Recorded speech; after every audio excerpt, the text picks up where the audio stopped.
all that is ignorant, obscure, perverted, or simply imperfect and inferior in the being. ବ୍ୟକ୍ତି ସତ୍ତାର ମଧ୍ୟରେ ଯାହା କିଛି ଅଜ୍ଞାନ ତମସାଚ୍ଛନ୍ନ ବିକୃତ କିମ୍ବା କେବଳ ଅଧସ୍ତନ ଓ ଅପୂର୍ଣ୍ଣ ଅଛି ଇଜ୍ ରେଜ୍ଡ ଅପ୍। ଏହିସବୁକୁ ଊର୍ଦ୍ଧ୍ୱକୁ ଉଠାଇ ନେଇଯାଆନ୍ତି। ପରହାପ୍ସ ବ୍ରଟ୍ ଟୁ ଇଟ୍ସ ଏକେମ୍, ହୁଏତ ତାହାର ଚରମ ଅବସ୍ଥାରେ ପହଞ୍ଚାଇ ଦିଅନ୍ତି। ଡେଲ୍ଟ ୱିଥ୍, କରେକ୍ଟେଡ୍, ଏକ୍ସଜଷ୍ଟେଡ୍, ସେସବୁ ଉପରେ କାର୍ଯ୍ୟ କରନ୍ତି, ସେସବୁକୁ ସୁଧାରି ଦିଅନ୍ତି ଅଥବା ସେସବୁକୁ ଦୂର କରନ୍ତି। Shown its own disasters results, ସେସବୁର ସର୍ବନାଶକର ପରିଣାମ ଦେଖାଇ ଦିଅନ୍ତି। Compel to call for its own cessation for transformation, ସେସବୁକୁ ବାଧ୍ୟ କରନ୍ତି ବିଲୀନ ବା ରୂପାନ୍ତରିତ ହେବାକୁ। or expelled as worthless or incorrigible from the nature, ବା ପ୍ରକୃତି ଭିତରେ ଯାହା ନିରର୍ଥକ ବା ସଂଶୋଧିତ ହେବାର ଅଯୋଗ୍ୟ ସେସବୁକୁ ବାହାର କରି ପକାଇ ଦିଅନ୍ତି। ଇଏ ହେଉଛି ଯେତେବେଳେ ଦିବ୍ୟଶକ୍ତି କ୍ରିୟା କରେ ତା'ର ପରିଣାମ। ସାଧାରଣତଃ ଯେଉଁ ସବୁ ବସ୍ତୁ ଲୁକାୟିତ ହେଇକି ଥାଏ ଆମ ପ୍ରକୃତିରେ ଆମ ଉପରେ, ତାକୁ ସେ ଇନ୍ଷ୍ଟିଗେଟ୍ କରନ୍ତି, ଉପରକୁ ଉଠେଇ ଦିଅନ୍ତି। ମନେ କରନ୍ତୁ ପ୍ରକୃତି ଗୋଟେ ବଢ଼ିଆ କରି ଚିତ୍ର ଲେଖିଥିଲେ ଯେ ଆମ ଯୁଗର କେମିତି ନା ସାପ ଅଛି ତ, ସାପ ଗାତକୁ ଟପିକି ଚାଲିଯିବା ନୁହେଁ, ସାପକୁ ଉଠେଇବା, ତା ସଙ୍ଗେ ଯୁଦ୍ଧ କରିବା, ତାକୁ ପରାସ୍ତ କରିବା, ତା ପରବର୍ତ୍ତୀ ପଦକ୍ଷେପ ନେବା। ସାଧାରଣତଃ ଯେତେବେଳେ ଦିବ୍ୟଶକ୍ତି କ୍ରିୟା କରେ ସେତେବେଳେ ଆମ ଭିତରେ ଥିବା ଲୁକାୟିତ ଦୋଷ ଦୁର୍ବଳତାକୁ ସମ୍ମୁଖକୁ ନେଇ ଆସନ୍ତି, ଯାହାଫଳରେ ଗୋଟେ ଧାରଣା ହୁଏ ଯେ ସାଧକ ସାଧାରଣ ଲୋକଟାରେ ଆହୁରି ତଳ ସ୍ତର ହେଇଯାଏ। ତା ଭିତରେ ଯେଉଁ ଲୁକାୟିତ ପ୍ରବୃତ୍ତି ଥାଏ, ଯେଉଁଗୁଡ଼ାକ ତା ପାଖରୁ ଲୁଚିକି ରହିଥାଏ, ତାକୁ ସେ ସାମ୍ନାକୁ ନେଇ ଆସନ୍ତି।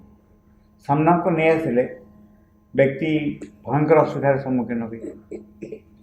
କିନ୍ତୁ ଗୋଟେ ଜିନିଷ ନିଶ୍ଚୟ ଘଟେ, ତାହା ହେଉଛି ଜଣେ ଯେତିକି ସହିପାରିବ ସେତିକି କରାଯାଏ, not the entire whole thing. Bhagavati ସ୍ୱୟଂ କ୍ରିୟା କରନ୍ତି ଯେତେବେଳେ ପ୍ରକୃତି ବ୍ୟକ୍ତି ଯେତିକି ସହିପାରିବ, ଯେତିକି ସୁଧାରି ପାରିବ, ସେତିକି ଅସୁବିଧାକୁ ସମ୍ମୁଖକୁ ଅଣାଯାଏ, ଯାହାଫଳରେ ତାପରେ କ୍ରିୟା କରି ହେବ ଏବଂ ଜଣେ ସଚେତନ ହେଇପାରିବ ଯେ ମୋ ଭିତରେ ଏତେ ଦୋଷ ଦୁର୍ବଳତା ରହିଛି। ଏଇଟା ହେଉଛି ବଡ଼ ଷ୍ଟେପ୍। ଯଦି ଅନ୍ତରାତ୍ମା ଜାଗ୍ରତ ହେଇନଥାଏ, ଦୋଷ ଦୁର୍ବଳତା ଜଣାପଡ଼ିଲେ ବି କିଛି ଲାଭ ହୁଏନି, ତା ଦୂର ହେବାର ସମ୍ଭାବନା ନଥାଏ। ଯେତେବେଳେ ଅନ୍ତରାତ୍ମା ଜାଗ୍ରତ ହୋଇଥାଏ ଏବଂ ଭଗବତ ଶକ୍ତିଙ୍କ କ୍ରିୟା ହୁଏ, ସେତେବେଳେ ବ୍ୟକ୍ତିର ଦୋଷ ଦୁର୍ବଳତା ତା ସମ୍ମୁଖରେ ପ୍ରକାଶ ହେଲେ ସେ ମାଙ୍କୁ ଡାକି ଚେଷ୍ଟା କରେ, ପରିଶ୍ରମ କରେ, ସେଇ ସାହାଯ୍ୟରେ ଏକୁ ଦୂର କରେ। ମନେ କରନ୍ତୁ ଘର ମଇଳା ହେଇଛି, ଘର ମଇଳା ଯେତେବେଳେ ହେଇଛି ଜଣେ ସଚେତନ ହେଲା ଯେ ମଇଳା ହେଇଛି, ନେକ୍ସଟ ଷ୍ଟେପ୍ ହେଉଛି ତା ପାଖରେ ଗୋଟେ ଛାଞ୍ଚୁମିଟା ଥିବା ଦରକାର ଓଳେଇବା ପାଇଁ। ଛାଞ୍ଚୁମିଟା ନଥିଲେ ସେ ଓଳେଇ ପାରିବନି, କେବଳ ମନ ବ୍ୟସ୍ତ କରିବ। ଠିକ୍ ସେଇଭଳି ଜଣେ ସଚେତନ ହେଇଯିବ ଯେ ତା ଭିତରେ ଏତେ ଦୋଷ ଦୁର୍ବଳତା ରହିଛି ବୋଲି, କିନ୍ତୁ ଇଟ୍ ଇଜ୍ ନଟ୍ ସଫିସିଏଣ୍ଟ। ସେ ଚେଷ୍ଟା କରିବ, ମାଙ୍କୁ ଡାକିବ, ବିଭିନ୍ନ ଉପାୟ ଅବଲମ୍ବନ କରିବ, ଯାହାଫଳରେ ଦୋଷ ଦୁର୍ବଳତା ଉପରେ କ୍ରିୟା କରିବ। ଏଣୁ କେତେବେଳେ କେତେବେଳେ ଏଇ କାର୍ଯ୍ୟ ମନ୍ଥର ଭାବରେ ହୁଏ, କେତେବେଳେ ଶୀଘ୍ର ଭାବରେ ହୁଏ। ତା ମାନେ ନୁହେଁ ଯେ ଗୋଟେ ଅଂଶ ସଫା ହେଇଗଲା, ମନେ ହେଲା ସଫା ହେଲା ବୋଲି ଆଉ ଏକ ଅଂଶ ପ୍ରତି ଦୃଷ୍ଟି ଚାଲିଯାଏ, ଯାହା ଏପର୍ଯ୍ୟନ୍ତ ସ୍ପର୍ଶ କରାଯାଏ, ତାକୁ ସଫା କରିବାକୁ ପଡ଼େ। ପୁଣି ଦେଖାଯାଏ ଆଉ ଏକ ଅଂଶ ରହିଛି। କାରଣ ବ୍ୟକ୍ତିର ଯେଉଁ ଦୋଷ ଦୁର୍ବଳତା ଥାଏ ମୁଖ୍ୟତଃ ଦୁଇ ରକମର ଥାଏ। ଗୋଟେ ହେଉଛି ତାର ବ୍ୟକ୍ତିଗତ ସ୍ତରରେ, ଆଉ ଗୋଟେ ବିଶ୍ୱଗତ ଦୋଷ ଦୁର୍ବଳତା ତା ଭିତରେ ପଡ଼ିକିରି ବ୍ୟକ୍ତିଗତ ଦୋଷ ଦୁର୍ବଳତା ହିସାବରେ ଦେଖାଯାଏ। ଏ ଗୋଟେ ଜାଗାରେ ବହୁତ ବ୍ୟକ୍ତି ଚୋର ଅଛନ୍ତି, ବହୁତ ଚୋର ଅଛନ୍ତି। ଯଦି ସାଧୁ ଲୋକ ରହିବ ତା ଭିତରେ ଚୋରିକା ପ୍ରବୃତ୍ତି ଦେଖାଦେବ, କାରଣ କଲେକ୍ଟିଭ୍ ସଜେସନ୍ ଥାଏ। କଲେକ୍ଟିଭ୍ ସଜେସନ୍ ଥିଲେ ବ୍ୟକ୍ତି ଭିତରେ ସେ କଲେକ୍ଟିଭ୍ ସଜେସନ୍ ପ୍ରବେଶ କରେ।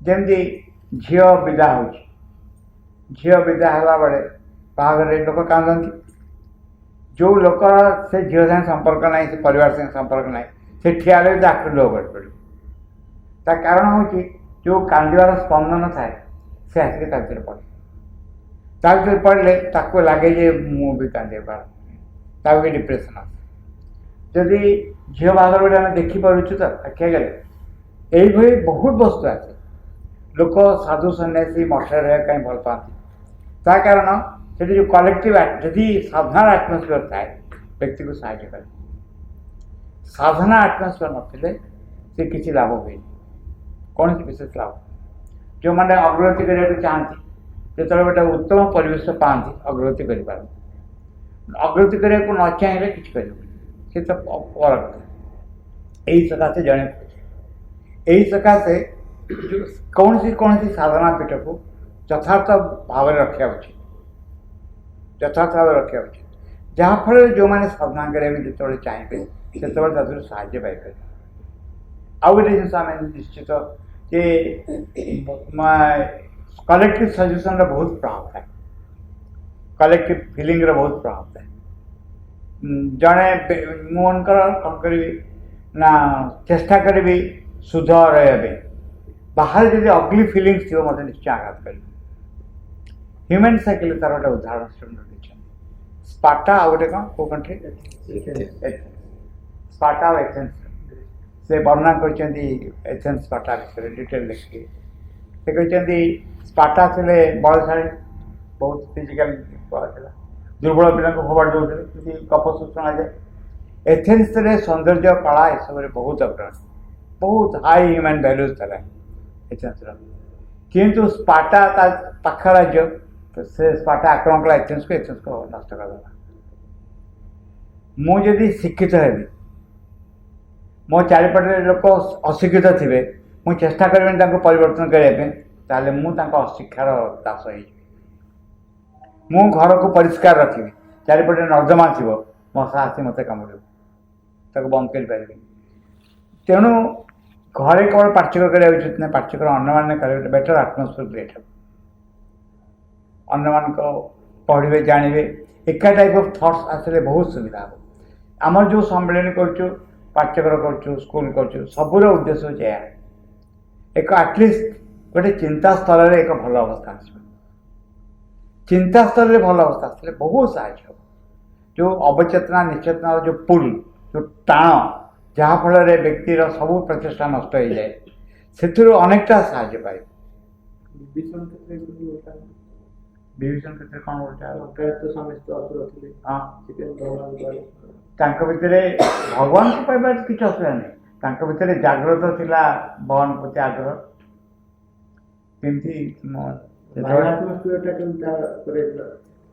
असुविधा से असुविधा थे कि व्यक्तिगत साधना ये अवस्था था से जमी भगवान निजर जंत्र थे निज लोक थे तमें निज गुप्तचर को पठेब पाकिस्तान तो पाकिस्तान सागे मिसिक रही तो हेनी तुम कम करके आसो ना तार कमिटमेंट हो पाखे तुम पाखे पाकिस्तान पाखे ठीक से गले से तुमको इनफर्म कर विभीषण क्षेत्र प्रहलाद क्षेत्र से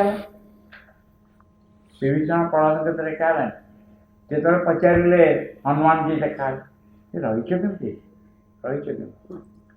कहते जीभ रहे दात मान भर केतल तो कामुड़ देवे कि बहुत सावधान नहीं सेम देखिए भर सब जगह नेगेटिव एटमोस्फियर ता भर दीपटे जाए गोरंदा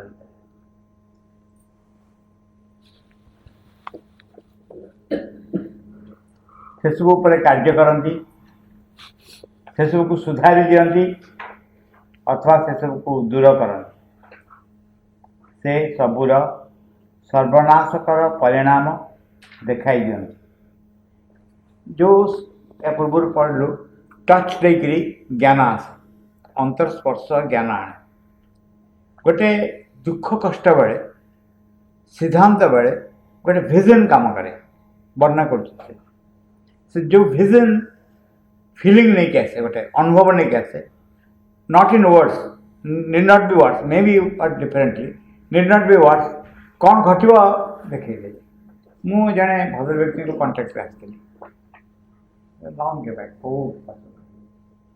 ସେ ମୋତେ ତାଙ୍କ ଜୀବନ ଗୋଟେ ଅଦ୍ଭୁତ କାହାଣୀ କହିଲେ। ସେ କହିଲେ ମୁଁ ଦେଖା କଲା ବେଳେ ସେ ବାହାଘର ହେଇକି ତାଙ୍କର ସେ ସଂସାର ରହିଛନ୍ତି। ସେ କହିଲେ ମୋ ବାହାଘର କେମିତି ହେଲା, କେମିତି କନ୍ୟା ଚୁଜ୍ କରି ଜାଣିଛୁ? ମୁଁ କହିଲି କେମିତି ଆପଣ କହିଲେ? ନା ମୋତେ ସ୍ୱପ୍ନରେ ସବୁ ଦେଖିଲି ହେଲା। କହିଲେ ମୁଁ ଯୋଉଠି ବାହା ହେବା ପାଇଁ ଚାହିଁଥିଲି, ଚୁଜ୍ କରିଥିଲି, ବାହା ହେଲେ କ'ଣ କ'ଣ ଘଟିବ ଭବିଷ୍ୟତରେ ମୋତେ ଦେଖିଲି ହେଲା।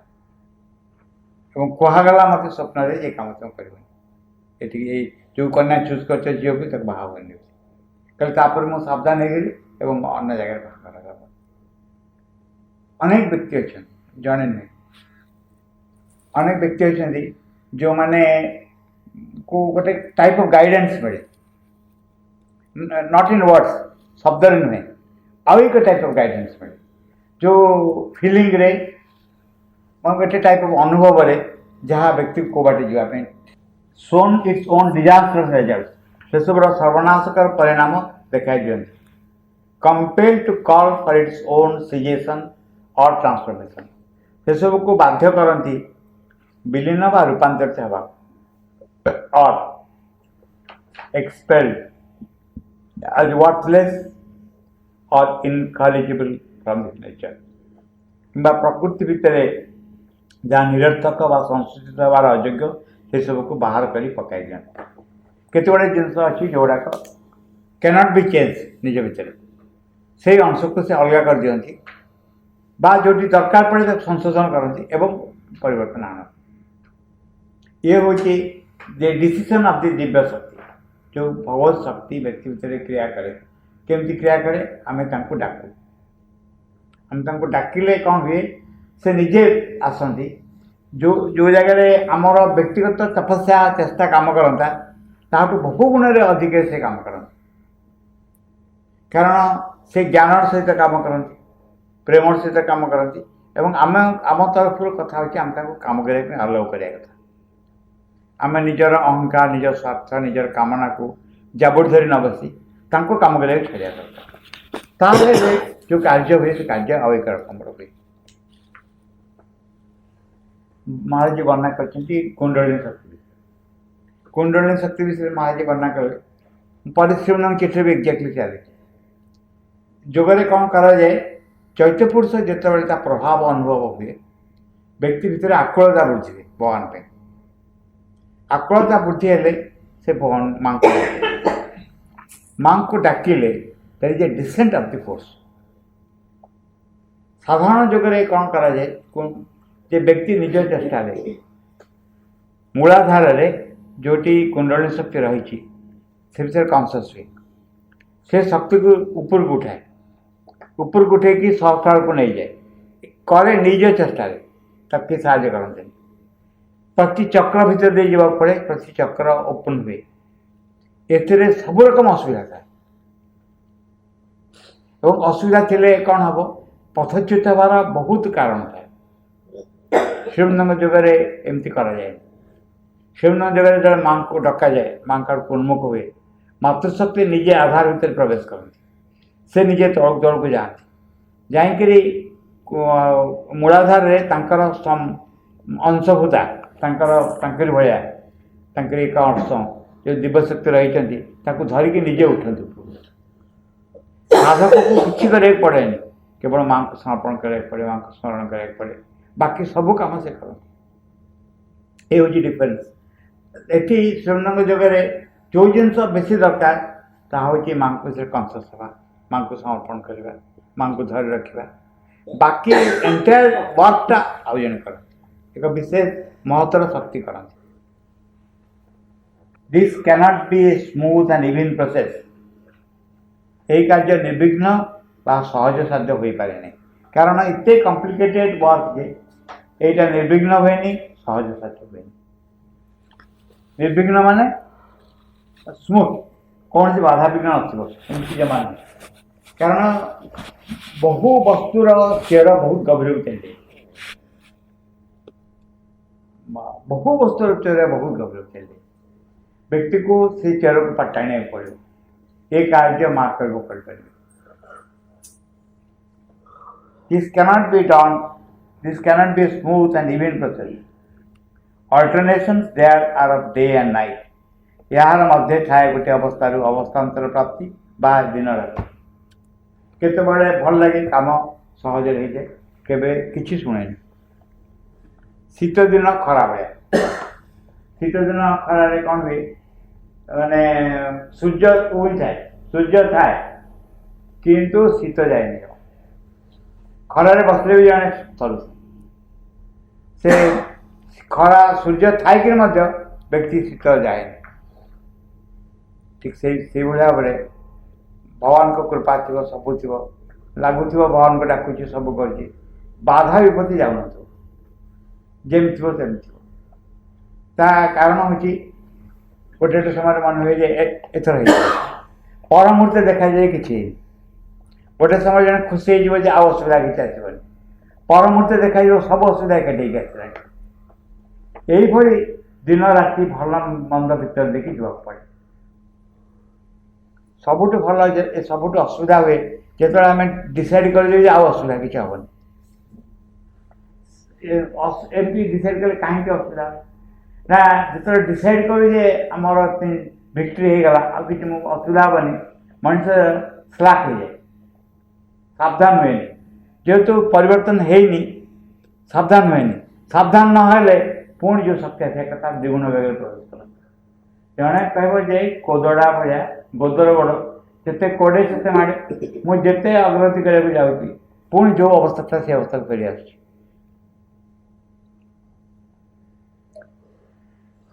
ଅଲ୍ଟରନେସନ୍ there of day and night. ଏହାର ମଧ୍ୟରେ ଥାଏ ଗୋଟିଏ ଅବସ୍ଥାରୁ ଅବସ୍ଥାନ୍ତର ପ୍ରାପ୍ତି, ଥାଏ ଦିନ ରାତି। ଇଲୁମିନେସନ୍ ଆଣ୍ଡ ଡାର୍କନେସ୍, ଆଲୋକ ଅନ୍ଧାର। କାମ୍ and construction or battle and upheaval, ଶାନ୍ତ ଧୀର ସଂଗଠନ ଓ ପ୍ରକୃତି ମଧ୍ୟରେ ନିମ୍ନ ଭାବରେ ବହିରାଗମନ ଓ ସଂଗ୍ରାମ। The presence of the growing divine consciousness and its absence, କ୍ରମବର୍ଦ୍ଧମାନ ଦିବ୍ୟଚେତନାର ଆବିର୍ଭାବ ଓ ତିରୋଭାବ। ସବୁବେଳେ ଅପୋଜିଟ୍ଟା ହେଉଛନ୍ତି। କିଛି ଗୋଟେ ଭଲ ହୁଏ, କିଛି ଗୋଟେ ଆଇଡ଼ିଆ ମୁଣ୍ଡକୁ ଆସେ, ଆଇଡ଼ିଆ ମୁଣ୍ଡକୁ ଆସେ, ଯେଉଁ ଆଇଡ଼ିଆକୁ ଧରିକିରି ଜଣେ କହିବ ଆଉ କିଛି ଅସୁବିଧା ହେବନି, ଏମିତି ଚାଲିବେ ବି ଆରମ୍ଭ ହେଇଯାଏ, ପରେ ଦେଖାଯାଏ ଏଣ୍ଟାୟାର ଜିନିଷ ଭ୍ୟାନିସ୍ କରିଯାଇଛି। ମାନେ ଯେଉଁ ମନେ ହେଉଥିଲା ଯେଉଁ ପାୱାର ନିଜ ଭିତରେ ଅଛି, କ୍ଷମତା ଅଛି, ଯେଉଁ କ୍ଷମତାକୁ ପ୍ରୟୋଗ କରି ହେଉଥିଲା, ଏଣ୍ଟାୟାର କାପାବିଲିଟି କୁଆଡ଼େ ପଳାଇଯାଇଛି। ସେଇ ଯେଉଁ ଶକ୍ତିର ଅନୁଭବ ଆସୁଥିଲା, ଶକ୍ତି କଳ୍ପନା ହେଇକି ପଡ଼ିଯାଇଛି, ନୋ ମୋର୍ ଏ ପ୍ରାକ୍ଟିକାଲ ଥିଙ୍ଗ। ଗୋଟେ ସମୟରେ ମନେ ହେଉଥିଲା ଯେ ୟାକୁ ନେଇକରି କିଛି କରିହେବନି, ୟା ପଟରେ ଏଇ କରିହେବ, କ'ଣ କରିବି ତାହା ବି ଜଣେ ଠିକ୍ କରି ଦେଉଥିଲା। ଏଣ୍ଟାୟାର ଜିନିଷ କୁଆଡ଼େ ପଡ଼ିବ, ନେକ୍ସଟ ମୋମେଣ୍ଟରେ କିଛି କୁଆଡ଼େ ନାହିଁ ହେବ, ଯେଉଁ ଅବସ୍ଥା ଥିଲା ସେ ଅବସ୍ଥା ଚାଲି ଆସିଛି। ଏଇ ଅବସ୍ଥାରେ ଜଣେ ସ୍ଥିର ରହିବା, ଶାନ୍ତ ରହିବା, କୌଣସି ଘଟଣାରେ ନ ଭାଙ୍ଗି ପଡ଼ିବା ଏବଂ ଅଦ୍ଭୁତ ଭାବରେ ବିଶ୍ୱାସ ଓ ଶ୍ରଦ୍ଧାକୁ ନିମିତ୍ତ ପ୍ରାର୍ଥନା କରିବା, ନିର୍ଭରତା ନିମିତ୍ତ ପ୍ରାର୍ଥନା କରିବା, ଏ ହେଉଛି ଏକାନ୍ତ ଆବଶ୍ୟକ। ଏ ଯେମିତି ସାଙ୍ଗରେ ଥିବା ବସ୍ତୁ ଯାହାକୁ ଧରିକି ଯାଇ ହେବ।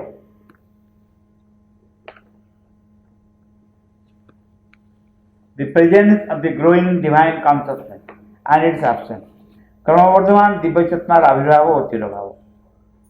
Heights of hope and abyss of despair, ଆଶାର ଉଚ୍ଚତା ଓ ନୈରାଶ୍ୟର ଗଭୀରତା। ଆଶାର ଉଚ୍ଚତା, heights of hope and abyss of despair, ନୈରାଶ୍ୟର ଗଭୀରତା।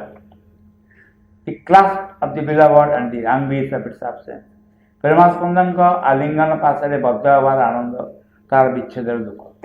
ଯେଉଁ ଶକ୍ତି, ଯେଉଁ ଉପସ୍ଥିତି ଏତେ ବାସ୍ତବ ମନେ ହେଉଥିଲା, ଯେତେବେଳେ ମନେ ହେଉଥିଲା ଯେ ୟାଙ୍କର ଉପସ୍ଥିତି ଯେହେତୁ ମୋ ପାଖରେ ଆସିଲାଣି ଆଉ ଭବିଷ୍ୟତରେ ଅସୁବିଧା ହେବ ନାହିଁ ବୋଲି, ସେ କୁଆଡ଼େ ଛାଡ଼ିକି ତୁମେ ଚାଲିଗଲେ, ନେକ୍ସଟ ମୋମେଣ୍ଟରେ କୁଆଡ଼େ ଛାଡ଼ିକି ଚାଲିଗଲେ, ପୁରୁଣା ଯାହା ଅବସ୍ଥା ଥିଲା ସେ ଚାଲି ଆସିଲା।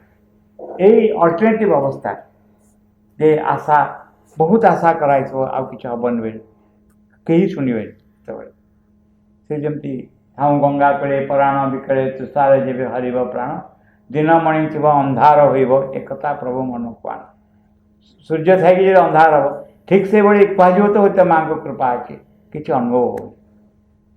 ଏଇ ମୁହଁ ଟିକେ ଦେଖେଇଦେବା, ଲୁଚେଇଦେବା, କିଛି ଆଶାର ଝଲକ ଦେଖେଇଦେବା, ପୁଣି ନୈରାଶ୍ୟ ଭିତରେ ଡୁବିଯିବା, ପୁଣି ବାହାରିକି ଛୁଇଁ ଦେବା, ଚାହିଁଲା ବେଳକୁ କୁଆଡ଼େ ଉଭେଇ ଯିବା, ଏଇ ଘଟଣା ବାରମ୍ବାର ବାରମ୍ବାର ଘଟେ। The overwhelming invasion ଆଉ ଥାଏ ପ୍ରବଳ ଆକ୍ରମଣ and the compelling deceit, ଦୁର୍ବାର ପ୍ରବଞ୍ଚନା। ହ୍ୱାଇ ଦୁର୍ବାର ପ୍ରବଞ୍ଚନା? ପ୍ରବଞ୍ଚନା ଅର୍ଥ ହେଉଛି ଯେଉଁ ସବୁ ଆଶା ଦିଆଯାଏ, ଯାହା ଯିଏ ସଜେସନ୍ ଦିଏ, ଯେଉଁ ଅନ୍ଧକାର ଶକ୍ତି ଯେଉଁ ସଜେସନ୍ ଦିଏ, ସଜେସନ୍ ସବ୍ ମିଛ।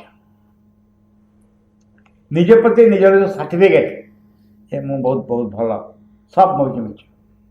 ଦେଖାଯାଏ ଯେ ଆମର ଅଚେତନା, ଆମର ଅଜ୍ଞାନତା ଭିତରେ ଦେଇକରି ଜିନିଷ ସବୁ ଘଟିବାକୁ ଆରମ୍ଭ କରୁଛି ଏବଂ ଆମ ଆଗରେ ଯେଉଁ ରିପ୍ରେଜେଣ୍ଟ ସେମାନେ କରୁଛନ୍ତି, ନିଜକୁ ପ୍ରକାଶ କରୁଛନ୍ତି ବହୁତ ଘନିଷ୍ଠ ସାଙ୍ଗ ହିସାବରେ, ବହୁତ ଶୁଭେଚ୍ଛୁ ହିସାବରେ, ସେମାନେ ଭିତରେ ଅଛନ୍ତି, ବାହାରେ ବି ଅଛନ୍ତି ଏବଂ ଶିଖାଯାଏ ଯେ ଏଥିରେ କିଛି ହୁଏନି। ନାୟ ଆତ୍ମା ପ୍ରବଚନ ନ ଲଭ୍ୟ, ମାନେ ପ୍ରବଚନରେ ଆତ୍ମ ଉପଲବ୍ଧି ହୁଏନି। ସମଥିଙ୍ଗ ଏଲ୍ସ ଇଜ୍ ରିକ୍ୱାର୍ଡ, କିଛି ଗୋଟେ। ସେଥିପାଇଁ କୁହାହେଉଛି ଦୁର୍ବାର ପ୍ରବଞ୍ଚନା, ଦି କମ୍ପେଲିଂ ଡିସିଟ୍, ଦି ଫାୟାରସ୍ ଅପୋଜିସନ୍, ଭୀଷଣ ବିରୋଧ। ଯେତେବେଳେ ଜଣେ ଏମିତି କିଛି କରିବାକୁ ଚାହୁଁଛି ଯାହା ଆମକୁ ଜନ୍ମ ଧରି ଅଧିକାର ରଖିଥିବା ଶକ୍ତିର ସ୍ୱରୂପ, ତା ବିରୋଧରେ ଯାଉଛି, ସେ ନିଶ୍ଚୟ ଭାବରେ ବିରୋଧ କରିବ। ଆମେ କହିପାରିବୁ, ଆମେ କ'ଣ କହିପାରିବୁ? ଭଗବାନଙ୍କ ବିଷୟରେ ବକ୍ତୃତା ଦେବା ଠିକ୍, ସନ୍ଦେହ ନାହିଁ, କିନ୍ତୁ ଅସୁବିଧା ଆସିବ ତୁମେ ସେ ପଥରେ ଯିବନି।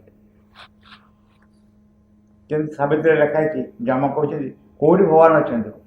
ଭଗବାନଙ୍କର ନାଁ ଅଛି, ଭଗବାନ ନାଁ, ଏଠି ଭଗବାନଙ୍କ ନାଁ ଶୁଣାଯାଏ, ଭଗବାନ ଶୁଣାଯାଏ। ଏଇ କ୍ୱେଶ୍ଚିନ୍ଟା ପଚାରିଛନ୍ତି ସ୍ୱାମୀ ବିବେକାନନ୍ଦ ରାମକୃଷ୍ଣ ପରମହଂସ। ତାଙ୍କର ସ୍ୱାମୀ ବିବେକାନନ୍ଦ ସେତେବେଳେ ରିପ୍ରେଜେଣ୍ଟ କରୁଥିଲେ entire youth of India, educated youth ମାସର ରିପ୍ରେଜେଣ୍ଟ କରୁଛନ୍ତି। ସବୁ ଜାଣିଛନ୍ତି, ପଢ଼ିଛନ୍ତି, ବୁଝିଛନ୍ତି, ଗ୍ରାଜୁଏଟ୍ ଆମର 1800 କେତେ ମସିହାର ଗ୍ରାଜୁଏଟ୍। ସ୍ୱାମୀ ପରମହଂସଙ୍କୁ ମିଟ୍ କରି ପଚାରିଛନ୍ତି, ସତରେ ଭଗବାନଙ୍କୁ ଦେଖିଛ? ପରମହଂସ ଆନ୍ସର ବି ସେୟା, ଦେଖିଛୁ ତ, ସତେ ବି ଦେଖିଦେଇଥିଲା। ଏଇ ଯେମିତି ଭାରତର ସକଳ ଜ୍ଞାନୀମାନଙ୍କର, ଇଣ୍ଟେଲେକ୍ଚୁଆଲ ମାନଙ୍କର କ୍ୱେଶ୍ଚିନ୍ ଆଉ ଭାରତର ଆତ୍ମାର ଆନ୍ସର, ମୁଁ ତ ଦେଖିଛି, ତତେ ବି ଦେଖିଦେଇଥିଲି। ଏଇଥିରେ ସବୁ ସନ୍ଦେହ ଚାଲିଲା। ଆଉ ଦିନେ ବିବେକାନନ୍ଦ ତାଙ୍କ ପ୍ରମାଣ କାହାକୁ କହୁଛନ୍ତି ମୁଁ ଜାଣିଛି, ୟାଙ୍କୁ ମୁଁ କେବେ ୟାଙ୍କ କଥା ଆଜ ଇଟ୍ ଇଜ୍ ଆକ୍ସେପ୍ଟ କରେନି, ଦେଖିକିରି କରେ। ଆଉ ମୁଁ ଦେଖିଛି ଯାହା ଯାହା ସେ କ'ଣ ସବୁ ଠିକ୍, ପରେ ପରୀକ୍ଷା କରି ଦେଖିଛି କିଛି ଭୁଲ ନାହିଁ। ଯେଉଁ ଲୋକକୁ ଦେଖି ସେ ବିଷୟରେ ଯାହା କହିବେ, ପରେ ମୁଁ ଅନୁସନ୍ଧାନ କରି ଦେଖିଛି ସବୁ ଠିକ୍ କହିଛନ୍ତି, କିଛି ଭୁଲ କହିନାହାନ୍ତି। ଇଏ ଯେମିତି ଭାରତର ଅନ୍ତରାତ୍ମା ଯେ ଯୁଗ ଯୁଗ ଧରି ଭଗବାନଙ୍କୁ ଖୋଜି ଆସିଛି, ପ୍ରାପ୍ତ କରିଛି, ପ୍ରକାଶ ହେବା ପାଇଁ ଆହ୍ୱାନ କରିଛି, ସେଇ ଆନ୍ସର ସେ ଦେବେ।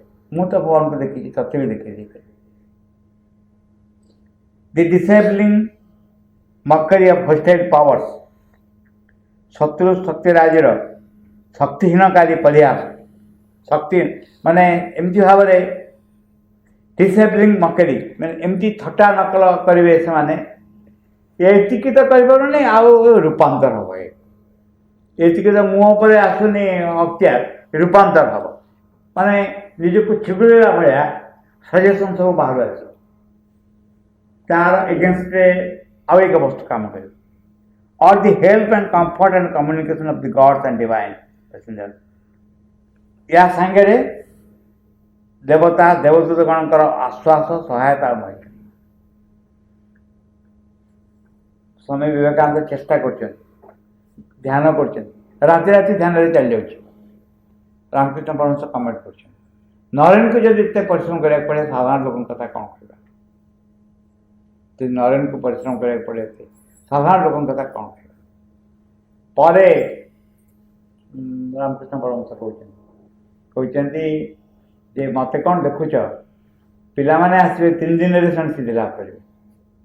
ଶୂନ୍ୟ କହିବା ପ୍ରାକ୍ଟିକାଲି 2 ଦିନ ଭିତରେ ହେଇଗଲା। କଣ୍ଟାକ୍ଟ ଆସିକି ଜଷ୍ଟ ହେଇ ଚାଲିଗଲା। ଯେଉଁଟା ନିର୍ବିକଳ୍ପ ସମାଜ ଯାହା କହୁଥିଲେ, ସେ ଅଟୋମେଟିକାଲି ହେଇଗଲା। ସେଥିପାଇଁ ହେଲ୍ପ ଆଣ୍ଡ କମ୍ଫର୍ଟ, ଏହା ସାଙ୍ଗରେ ଅସୁବିଧା ସାଙ୍ଗରେ help and comfort and communion of the gods and the divine messenger. ଦେବତା ଦେବଦୂତଗଣଙ୍କର ଆଶ୍ୱାସ, ସହାୟତା, ମୈତ୍ରୀ। A great and long revolution and churning of the ocean of life with strong emergence of its nectar and its poison is enforced till all is ready and the increasing descent finds the being a nature prepared and conditioned for its complete rule and its all encompassing presence.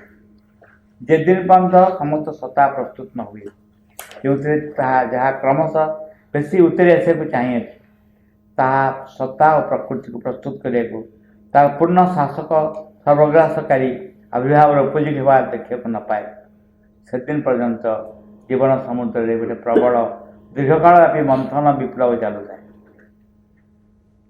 ଯାହାଫଳରେ ଅମୃତ ଗରଳ ଦୁଇଟି ତୀବ୍ର ଭାବରେ ଉଠେ। ଆଜି ଆମେ question ହେଉଛି ଆମେ permanent ଭଲ ଅବସ୍ଥାରେ ରହିପାରିବୁ କି ୱିଦାଉଟ୍ ବିଙ୍ଗ ଆଫେକ୍ଟେଡ୍। ସେ କହିଛନ୍ତି ଯେପର୍ଯ୍ୟନ୍ତ ପୂର୍ଣ୍ଣ ପ୍ରସ୍ତୁତ ନ ହୋଇଛି ସେ ପର୍ଯ୍ୟନ୍ତ ଏ ଅବସ୍ଥା ରହିବନି।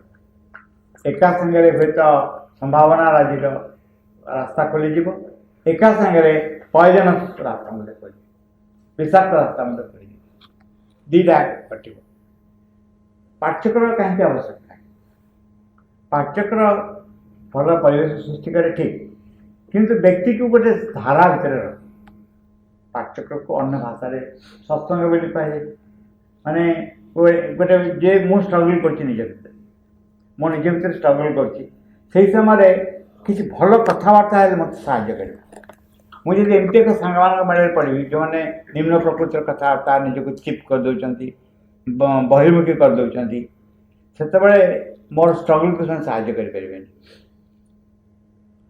ତେଣୁ ସବୁବେଳେ ଯେଉଁ ଗ୍ରୁପ୍ ଗଠନ କରାଯାଏ ସେ ଗ୍ରୁପ୍ରେ ନିଜ ଅନୁରୂପ ବ୍ୟକ୍ତିଙ୍କୁ ସାଙ୍ଗରେ ନିଆଯାଏ। କ'ଣ ହୁଏ ତାକୁ ରାମକୃଷ୍ଣ ପରମହଂସ ଗୋଟେ ବଢ଼ିଆ ଭାଷାରେ କହିଲେ, କହିଲେ ଯେତେବେଳେ ଛେଳିକି ଛାଡ଼ିଦେବ ଛେଳି ଗୋଠରେ ମିଶିବ, ଛେଳିମାନଙ୍କ ସାଙ୍ଗେ ରହିବାକୁ ଭଲ ପାଇବ, ଗାଈମାନଙ୍କ ସାଙ୍ଗେ ରହିବାକୁ ଭଲ ପାଇବ, ବଳଦ ମଇଁଷିମାନଙ୍କ ସାଙ୍ଗେ ରହିବାକୁ ଭଲ ପାଇବ। ବ୍ୟକ୍ତି ତା ଅନୁରୂପ ଗୋଟେ ଗ୍ରୁପ୍ ଖୋଜେ, ଡିସାଇଡ୍ କରାଯାଏ, ଯାହାଫଳରେ ତା'ର ଅଗ୍ରଗତି ସାହାଯ୍ୟ ହୁଏ। ଧୀରେ ଧୀରେ ବ୍ୟକ୍ତି ବୁଝିପାରେ ଯେ ବହିର୍ମୁଖୀ ହେବା ଅପେକ୍ଷା ଅନ୍ତର୍ମୁଖୀ ହେବା ବହୁତ ଦରକାର। ଯେତେବେଳେ ସେମାନଙ୍କ ଯୋଗକୁ କୁହାଯାଏ ଯେ ବହୁତ ସହଜ ବୋଲି, କେବେ ବି ସହଜ ନୁହେଁ। ଯେଉଁ ଡିସିପ୍ଲିନ୍ ଦରକାର ବହୁତ ବେଶୀ ଦରକାର। କୌଣସି ଡିସିପ୍ଲିନ୍କୁ ଅବହେଳା କରିବା ଉଚିତ ନୁହେଁ। କାରଣ ସେମାନଙ୍କ ଜଗତ କରୁଛି ଏଇ ଡିସିପ୍ଲିନ୍କୁ ଅବହେଳା କଲେ କ'ଣ ହେବ? ଏସବୁ ମିଛ କଥା। ଆମେ ଆଶ୍ରମ ନହେଲେ ଏତେ ରୁଲ୍ କାହିଁ ଥାନ୍ତା? ଏତେ ସୁନନ୍ଦ ମା କମ୍ ଲେଖିନାହାନ୍ତି କେମିତି କ'ଣ ବ୍ୟବହାର କରିବ, କ'ଣ କରିବ, ଲଦି ଦେଇନାହାନ୍ତି, କିନ୍ତୁ ଲେଖିଛନ୍ତି ସବୁ ବିଷୟ। ଚେଷ୍ଟା କରିଛନ୍ତି ଯେଉଁମାନେ ପାଳନ କରିବାକୁ ସେମାନେ ପଛରେ ଚାଲିଛନ୍ତି। ଖାଲି ଆମେ ଯଦି ବକବାଦ କରୁଛୁ, ଖାଲି ବକବାଦରେ ହୁଏନି। One must have a will to follow it. ତା ଫଳରେ ପରିବର୍ତ୍ତନ ଆସିବା ଆରମ୍ଭ ହୁଏ। ଯେତେବେଳେ ଟ୍ରେନ୍ ଯାଉଥାଏ ସଭା ଆଗ ଇଞ୍ଜିନ୍ ଚାଲିବ, ପଛ ଡବା ନ ଚାଲିପାରିବ କି? ପଛ ଡବା ନ ଚାଲିପାରିବ, ଇଞ୍ଜିନ୍ ଚାଲିପାରିବ। ଆମେ ସୁନନ୍ଦ ମା ଯେତେବେଳେ ଆସିଲେ ସେମାନେ ଗୋଟେ ଜିନିଷ ଡିସିସନ୍ ନେଲେ, ଗୋଟେ ସମ୍ଭାବନା ଦିଟା ଥିଲା। ଗୋଟେ ସମ୍ଭାବନା ହେଉଛି ସେମାନେ ଅଲଗା ରହିଥିଲେ, ମଣିଷ ସମାଜ ନିଜେ ରୂପାନ୍ତରିତ ହେଇକି ତାପରେ ଆସିବ। ସେକେଣ୍ଡ ହେଉଛି ସାଙ୍ଗରେ ରହିକି ଗ୍ରୁପ୍ରେ ଚେଞ୍ଜ ହେବ। ଦେଖାଗଲା ଯେ ସେଇ ସମ୍ଭାବନା ଶେଷଟା ସେ ସମସ୍ତଙ୍କୁ ସାଙ୍ଗେ ନେଇକି କାମ କରିବେ। କାରଣ ଏଠି ଜୀବନକୁ ଛାଡ଼ିକିରି ନୁହେଁ, ଜୀବନକୁ ନେଇକରି ପରିବର୍ତ୍ତନ ହେଉଛି। ତାଙ୍କ ଶରୀର ଆମ ଶରୀର ତଫାତ୍ ନୁହେଁ। ସେ ରକ୍ତ ମାଂସ ହାଡ଼ ସବୁ ରହିଛି, made in the same we. ତେଣୁ ଆମେ ଯଦି ଚେତନାରେ ଅଗ୍ରଗତି ନ କରିବା ସେ କେମିତି କରିବେ? ସେ ତ ଗୋଟେ ଭଗବାନ ପାଇଁ ନଥିଙ୍ଗ ଇଜ୍ ଇମ୍ପସିବଲ୍ ନା, କିଛି ଇମ୍ପସିବଲ୍ ନାହିଁ। କିନ୍ତୁ ଯଦି ସେ ନିଜକୁ ଚେଞ୍ଜ କରିବେ ହେଇପାରିବ, ଆମେ ଚେଞ୍ଜ କରିବୁ ନିଜକୁ। ତାଙ୍କ ପାଇଁ ରୂପାନ୍ତର ହେବାର ଅସୁବିଧା କ'ଣ? ବାରମ୍ବାର ସେ କହିଛନ୍ତି, ସୁନ୍ଦର ଗୋଟେ କହିଛନ୍ତି ଭଗବାନ କ'ଣ ଆସି ଦେଖେଇଦେବେ ଯେ ମୁଁ ଏହା କରିବାକୁ ସମର୍ଥ, ଏହା କରିବାକୁ ସମର୍ଥ ନୁହେଁ। ଏ ସମ୍ଭବ ନୁହେଁ ନା। କିନ୍ତୁ ଏମିତି ଯେତେବେଳେ ରାଷ୍ଟ୍ରୀୟ ଯଜ୍ଞ ହେଲା, ନାରଦ କହିଲେ ରାଷ୍ଟ୍ରୀୟ ଯଜ୍ଞରେ ଲକ୍ଷ ରାଜାଙ୍କୁ ୟାକୁ ମାରିବାକୁ ପଡ଼ିବ, ନା ଲକ୍ଷ ରାଜାଙ୍କୁ ଇନଭାଇଟ୍ କରିବାକୁ ପଡ଼ିବ। ଯୁଦ୍ଧ କଲେ କେମିତି ହେବ? ନା ଜରାସନ୍ଧକୁ ଲକ୍ଷ ରାଜା ସେ ବନ୍ଦୀ କରି ରଖିଛି ବଳିଦେବ ବୋଲି, ଯେ ତାକୁ ମାରିବ ତାହେଲେ ଯାଇକି ହେଇପାରିବ। ସେଠୁ ଇଏ କଲେ ଯୁଧିଷ୍ଠିର କହିଲେ କହିଲେ 8 ଥର ହାରିଛନ୍ତି ସେ କୃଷ୍ଣ ତା ପାଖରେ ମୋତେ କ'ଣ ମାରିବେ? ସେଥିରୁ ବହୁତ ରାଗିକି ନାଳ କହିଲେ ହେଲେ ଭଗବାନ ପାଖରେ ହାରିବା ପାଇଁ ଜିତିବା କ'ଣ? ଇଏ ପଚାରିଲେ ବୀରବଲ ଆକବର ପଚାରିଲେ ବୀରବଲଙ୍କୁ କହିଲେ ଗୋଟେ ଜଣିକି ଆସିବ ମୋ ଧାଡ଼ିକି ଝିଙ୍କି ଦେବ ତାକୁ ଦଣ୍ଡ ଦିଆଯିବ ସେଥିରୁ କିଏ କଲା ହାଣି ଦେବ କିଏ କଲା ଫାଶୀ ଦିଆଯିବ କିଏ କଲା ବାହାର କରି ଦିଆଯିବ।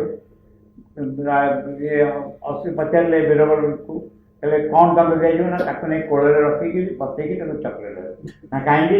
ନା ଆପଣ ନାତି ଛଡ଼ା କିଏ ଆପଣଙ୍କ ଦାଢ଼ି ଭିଡ଼ିବ? ଆପଣଙ୍କ ନାତି ଛଡ଼ା କିଏ ଆପଣଙ୍କ ଦାଢ଼ି ଭିଡ଼ିବ? ଆଉ କି କରିପାରିବେନି। ଏ ହେଉଛି କଥା।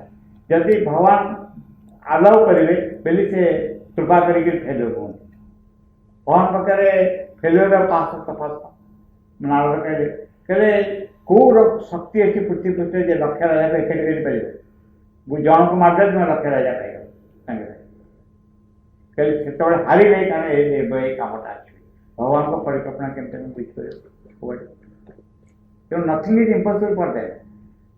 ଗୋଟେ ଚିଠି ଅଛି ଯେ ଜଣେ ବ୍ୟକ୍ତି ଶ୍ରୀନନ୍ଦକୁ ଯେ ମୋର ମାନନୀୟ ମା ଚାହିଁଲେ 7 ଦିନ ଭିତରେ ସମଗ୍ର ପୃଥିବୀ ଚେଞ୍ଜ କରିବେ, କିନ୍ତୁ ସେମିତି ହେଲେ এইটা ইভলভিং সুপারমাইন্ড হবে নিউ ওয়ার্ল্ড হবে এটা উপরু আসব নিউ ওয়ার্ল্ড এস্টাবলিশ হয়ে যাবে ইটস অ্যান ইম্পর্টান্ট ବହୁତ ଗଭୀରତା। ସେ ଚାହିଁଲେ ମା ନିଜେ କହିଛନ୍ତି ଯେତେ ବଡ଼ ବଡ଼ ବଡ଼ ଶକ୍ତି ମୁଁ ଚାହିଁଲେ ଉଠି ନେଇ ଆସିବି ଗୋଟେ ମୁହୂର୍ତ୍ତରେ, କିନ୍ତୁ ହ୍ୟୁମାନିଟିକୁ ଜବରଦସ୍ତ କରାଯିବନି। ମୁଁ ବୁଝିବି ଯେ ମୁଁ ଚେଞ୍ଜ ହେବା ଦରକାର ତାପରେ ମୁଁ ଚେଞ୍ଜ ହେବି। ମୋତେ ଜବରଦସ୍ତ ଚେଞ୍ଜ ହେଇପାରିବନି।